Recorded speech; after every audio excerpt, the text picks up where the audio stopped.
तो गुंडा है, मरवा देगा मुझे। मेरे ऊपर हमला होने के पीछे सिर्फ और सिर्फ इसकी जिम्मेदारी प्रदीप बत्रा और उसके गुर्गों की है। विधायक बनने से पहले उस व्यक्ति की क्या स्थिति थी शहर में, और आज वो व्यक्ति सैकड़ों हजारों करोड़ का आदमी बन चुका है। इसकी भूमाफियागिर्दी पर, इसकी गुंडागर्दी पर रोक लगाई जानी चाहिए। इस व्यक्ति पर लगाम लगाई जानी चाहिए। सत्ता दल का वो दुरुपयोग कर रहा है। माननीय धामी जी, आप जीरो टॉलरेंस की सरकार चल रही है आपकी। इस भ्रष्ट विधायक को रोकिए। भारतीय जनता पार्टी का एक भी कार्यकर्ता आज उसके साथ नहीं खड़ा, कोई सपोर्ट नहीं करता, कोई फेसबुक पे उसको सपोर्ट नहीं करता, कोई सोशल मीडिया पे सपोर्ट नहीं करता, कोई सड़क के बीच में सपोर्ट नहीं करता। कारण यह है कि भूमाफिया अकेला चलता है, संगठन में किसी को साथ नहीं लेके चलता। चुनाव के अंदर आप देखिएगा कि लोग सड़कों पर उतर के आंदोलन करेंगे इस व्यक्ति के खिलाफ। 5 रुपए का समोसा तो उनका पिछले 40 साल से बेच रहा है, लेकिन समोसे पे जो सोने के जो वरक चढ़ रहे हैं ना, वो विधायक बनने के बाद ही चढ़े। लगभग 3 बजे हर मिलाप धर्मशाला में गणेश प्लाईवुड कालरा जी के 13वीं संस्कार का कार्यक्रम था, जिसमें मैं और शहर के अनेकों गणमान्य व्यक्ति श्रद्धांजलि देने के लिए पहुंचे थे। उसी श्रद्धांजलि सभा में शहर विधायक प्रदीप बत्रा भी मौजूद थे। सभा खत्म होने के बाद शहर विधायक ने जाते समय मुझे सार्वजनिक रूप से कहा कि मेरे खिलाफ जो ये पोस्ट फेसबुक पर तुम डाल रहे हो, इसे बंद करो, वरना तेरा इलाज करना पड़ेगा, तुझे मरवाना पड़ेगा। एक पूर्व मेयर को जान से मारने की धमकी।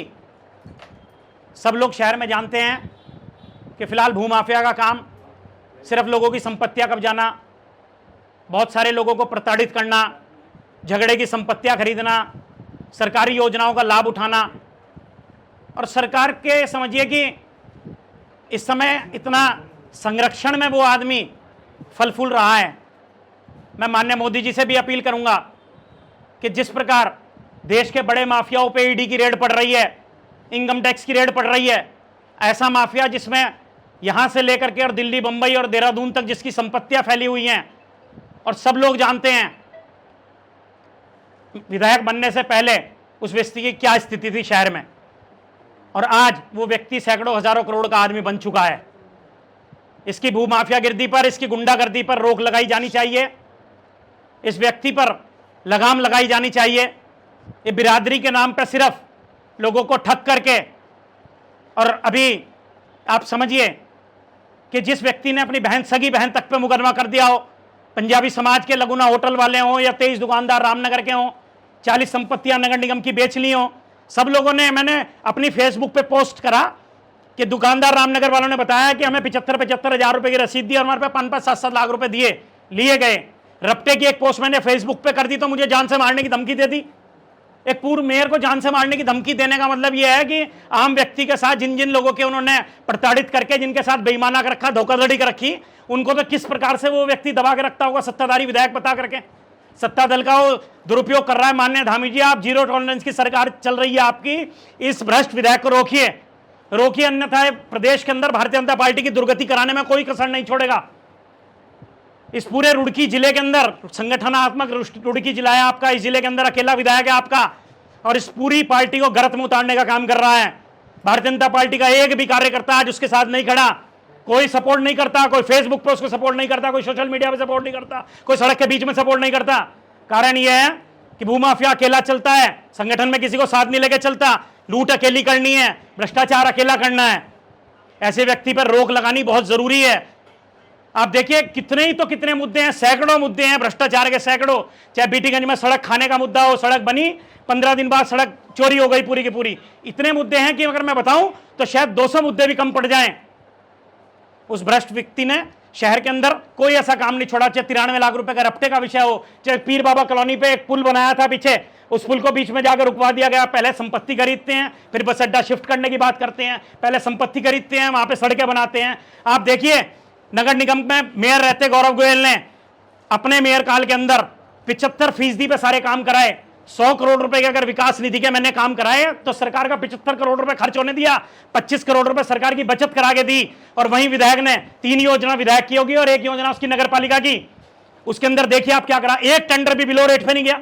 100 करोड़ का काम 100 करोड़ में कराए, और आप जब 100 करोड़ का काम 100 करोड़ में कराओगे तो 25 करोड़ रुपए आपके घर में क्यों नहीं आएंगे? ये भ्रष्टाचार के पैसे हैं जो पनप रहे और फल फूल रहे हैं, और मेरी जान को खतरा है। मैं सरकार से भी कहता हूं, ना तो मैं गुंडा हूं ना बदमाश हूं, इन गुंडे और बदमाशों से बच के ही मैंने नगर निगम छोड़ा था। और मुझे नगर निगम से इस्तीफा देने के लिए अगर किसी व्यक्ति विशेष ने मजबूर करा, किसी ने प्लानिंग करी, किसी ने पूरी बिसात बिछाई मेरे खिलाफ, मुझे परेशान करने के लिए, मानसिक रूप से परेशान करने के लिए, तो प्रतीक बत्रा है। ऐसे भ्रष्ट विधायक को तत्काल सरकार को इसका संज्ञान लेना चाहिए और मोदी जी को उस पर ईडी की जांच बिठानी चाहिए। मैं आपको विश्वास दिलाता हूं भाजपा सरकार को कि आपकी ईडी की जांच में और बड़े घोटालों से बड़े घोटालेबाज ये व्यक्ति निकलेगा। और मेरी जान की सुरक्षा कराने का माननीय मुख्यमंत्री जी और जिले के कप्तान से मैं आग्रह करूंगा कि मेरी जान की सुरक्षा करें और इस भ्रष्ट विधायक को रोकें। इस विधायक ने कोई कोर कसर नहीं छोड़ी है। और मैं आप लोगों के माध्यम से एक चीज और बता दूं, आने वाले चुनाव तक मेरी सोशल मीडिया अकाउंट से इसके जितने बड़े बड़े घोटाले हैं मैं रोज खोलूंगा, बिना नागा खोल लूंगा, और जनता, रुड़की नगर की जनता देखेगी कि आप जिसे जनप्रतिनिधि चुन रहे हैं, बार बार चुन रहे हैं, समीकरणों के आधार पर बन जाता है व्यक्ति, बार बार किस्मत जोर मारती है, समीकरणों के आधार पर व्यक्ति बन के चला जाता है। ऐसी कोई खूबी इस व्यक्ति के अंदर नहीं है, सिवाय दुकान पे जाओ, एक रसगुल्ला मिठाई का खिला दिया और लोगों को खुश कर दिया मीठी मीठी बात करके। जनता के विकास के लिए क्या, रुड़की शहर के लोगों को अनपढ़ बताता है व्यक्ति। सब लोगों ने देखा, इतने मुद्दे उनके बारे में लोगों ने मुखों पे है आज की तारीख में, लेकिन उसके बावजूद भी आप देखिए फर्जी LLB की डिग्री लेके आदमी बैठा है, जिसके अंदर चार्जशीट लगी हुई है। मुख्यमंत्री जी ने, पूर्व के मुख्यमंत्रियों ने अपने मुकदमे वापस लिए हैं, किसी मुकदमे में फाइनल रिपोर्ट नहीं लगी, चार्जशीट लगी है, सरकार ने वापस लिए। बस अड्डे पे, BHL अड्डे के अंदर पुलिस चौकी की चोरी करा दी, पुलिस विभाग की पूरी चौकी हटा के मॉल बना दिया। सुप्रीम कोर्ट के आदेश हैं मॉल तोड़ने के, लेकिन प्रशासन को उसने अपने कब्जे में ले गया। लेकिन जब से विधायक बना तब से सत्ताधारी दल का है, उस सत्ताधारी दल का लाभ उठाते हुए अपनी संपत्तियों को बचाए हुए बैठा है व्यक्ति। सुप्रीम कोर्ट की जो रूलिंग है उसे मैं दोबारा कोर्ट में चैलेंज करूंगा और अभी उस पर भी एक प्रेस करूंगा। अब देखिए, एक व्यक्ति ने चंद्रवीर सिंह गढ़वाली योजना के अंदर लोन लिया, सरकार ने चार्जशीट लगाई, चार्जशीट लगाने के बाद तत्कालीन मुख्यमंत्री ने मुकदमे वापस लिए। गौरव गोयल को इतना परेशान करा, पहले दिन से जांच, पहले दिन से मुकदमे, पहले दिन से मुझे परेशान करने को कुछ कोर कसर नहीं छोड़ी। आप समझिए मेरे सारे मुकदमे झूठे पाए गए, सब में FIR लगी, फाइनल रिपोर्ट लगी, कहीं चार्जशीट लग के सरकारों ने मेरे मुकदमे वापस नहीं करे, सब फाइनल रिपोर्ट लग के कोर्ट ने मुझे बरी करा और पुलिस ने मुझे निर्दोष साबित करा। जितनी जांच हुई शासन ने और कोर्ट ने मुझे क्लीन चिट दी, उसके अंदर मैं प्रदीप बत्रा की तरह चार्जशीट के आधार पर सरकार से अपने मुकदमे वापस नहीं कराए। एक व्यक्ति क्या समाज को प्रेरणा देगा कि फर्जी डिग्री LLB की, क्या लोगों को, बच्चों को बताएगा शहर के कि मैं जनप्रतिनिधि हूं और फर्जी डिग्री लेकर के तुम भी आगे बढ़ो जिस तरह मैं बढ़ाऊं, फर्जी लोन लेकर तुम भी आगे बढ़ो जिस तरह मैं आगे बढ़ाऊं। मैंने संपत्ति खड़ी की है, माफिया गिरदी का काम शहर के अंदर कर रहे हैं। और इस जो बहुत बड़ा उन्होंने, आप ये समझिए शहर के अंदर उनके कितने पार्टनर थे। आप सारे मीडिया वाले रुड़की के रहने वाले हैं, जरा जानकारी तो कीजिए कौन सा ऐसा पार्टनर है उनका जिसे करोड़ों करोड़ रुपए का चूना ना लगाया हो, करोड़ों करोड़ रुपए का शहर के अंदर। बताइए एक पार्टनर उनका ऐसा हो जो पुराने पार्टनरों से आज जो उनके साथ खड़ा हो। सब लोग एक एक करके उनसे, उनके अभी देखिए धोखाधड़ी में फर्जी पासपोर्ट, फर्जी आधार कार्ड और फर्जी पैन कार्ड बना के अनीश जो उनका PA था, सब लोग जानते हैं, वो जेल गया। उसका भाई आज भी फरारी काट रहा है, उनका एक सहयोगी, उनका एक PA अभी जेल गया गैंगस्टर में। तो मुझे तो वास्तव में डर लगता है, उनके पास बड़े बड़े माफिया हैं। आजकल वो झगड़े की संपत्तियां खरीद रहे हैं, भाइयों के झगड़ों की संपत्तियां खरीद रहे हैं। उन संपत्तियों को खरीद करके खाली कराने का काम, डरा धमका के कमाने का काम। मैं ऐसा कोई काम नहीं करता। मैं रुड़की नगर की जनता को बताना चाहता हूं, मैंने अपने जीवन में कोई झगड़े की संपत्ति नहीं खरीदी, किसी की जमीन पर बुरी नजर नहीं रखी, किसी का कोई गलत काम नहीं करा। एक व्यक्ति जैसा मानसिक रूप से होता है, हिंदू समाज की बात करते हैं और मांस खाते हैं हफ्ते में 6 दिन, शराब पीते हैं हफ्ते में 6 दिन। गौरव गोयल जैसे आदमी से बात करते हैं जिसने जिंदगी में कभी अंडे का हाथ नहीं लगाया, जिसने जिंदगी में कभी शराब नहीं पी, जिसने कभी जिंदगी में जुआ नहीं खेलना। आप सारे व्यभिचारी व्यक्ति शहर का प्रतिनिधित्व करके लोगों को अच्छा बताते हैं, राम मंदिर की बात करते हैं, आपके मुंह से राम मंदिर का शब्द भी अच्छा नहीं लगता। ऐसे व्यभिचारी व्यक्ति को तत्काल इस्तीफा देना चाहिए। और रुड़की नगर की जनता सचेत हो, मुझे किसी मुद्दे पूछना है तो मेरे से पूछिए, आप सब पत्रकार पूछिए, मैं जवाब दूंगा। पुलिस की क्या कार्रवाई करेंगे जो मैं इसमें तहरीर दूंगा इस विषय में कि मुझे जान का खतरा है, मुझे जान से हत्या करने की। आज प्रदीप बत्रा ने मुझे धमकी दी, खुलेआम धमकी दी। ये जो लिस्ट ले रखी है आपने, कौन कौन से ऐसे आदमी ने धोखा देने का काम करा, आप बता रहे हैं? मैं लिस्ट का सार्वजनिक रूप से शहर का बच्चा जानता है। और इस बार चुनाव के अंदर आप देखिएगा कि लोग सड़कों पर उतर के आंदोलन करेंगे इस व्यक्ति के खिलाफ, इसके खिलाफ सड़कों पर आंदोलन होगा, सड़कों पर।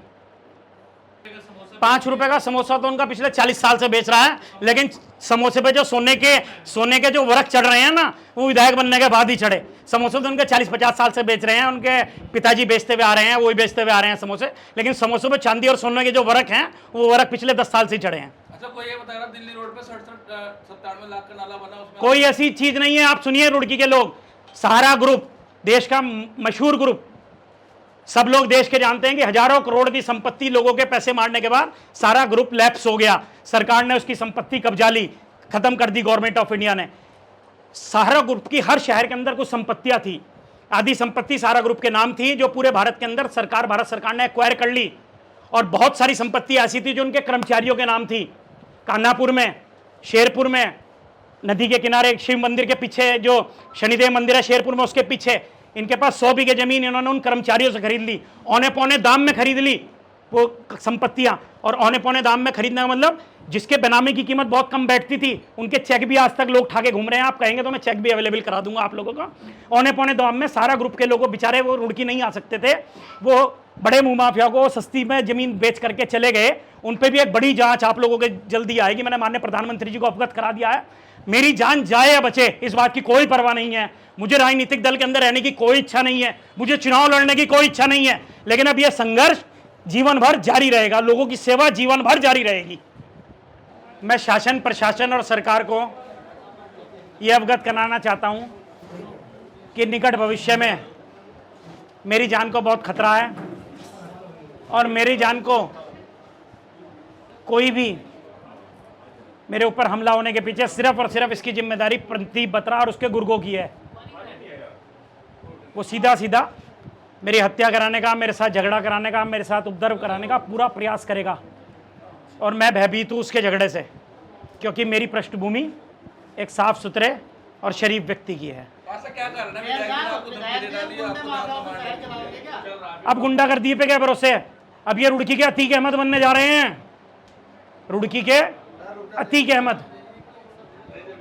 तो जो शिक्षा नगरी की जो परिभाषा क्या बदल जानी भी है? बस अब ये माफियागर्दी पे इतने उतर गए कि ये लोगों की संपत्तियां कब जाएंगे, और जो आवाज उठाएंगे उसे जान से मारने की धमकी देंगे। क्या कारण है कि आपको ऐसा बोल दिया कि उन्होंने फेसबुक पे पोस्ट डाली भैया रपटे की, आप लोग थे, रपटे के बारे में बोल दिए, 2 फेसबुक पे और पोस्ट कर दी। शहर के अंदर इतनी गुंडागर्दी बढ़ गई कि फेसबुक पे पोस्ट गिरा और जान से हाथ धो अपनी।